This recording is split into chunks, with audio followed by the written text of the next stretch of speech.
رخت سبز خزه تنپوش من و تو، ماه کامل تنها ساق دوش من و تو، تور ماهی تور نور این عروسی، پریا همه فالگوش من و تو.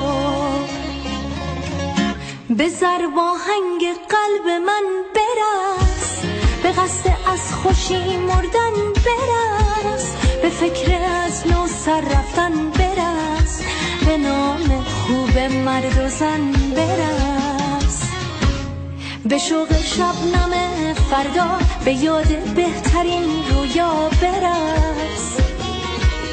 به لحن بال کفترها، به رنگ پرده‌ای زیبا برس،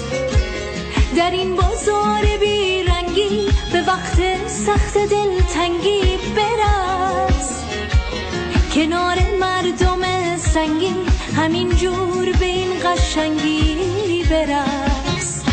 بزر با هنگ قلب من برس، به قصد از خوشی مردن برس، به فکر از نو سر رفتن برس، به نام خوب مرد و زن برس، بزر با هنگ قلب من برس، به قصد از خوشی مردن برس، به فکر از نو سر رفتن برس، به نام خوب مرد و زن برس.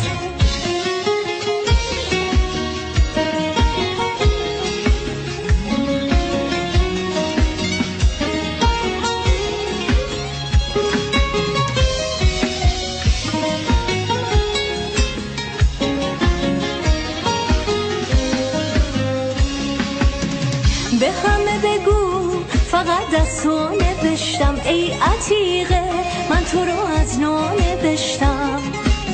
در سفرهایم تو رو بی وقفه گفتم، از تو گفتم تا که از غزل نیفتم.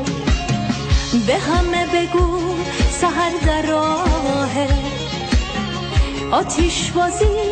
ته شب سیاهه، رد شو از این قفس و سربند، برقص و برقص به لطف این لبخند، بزر با هنگ قلب من برس،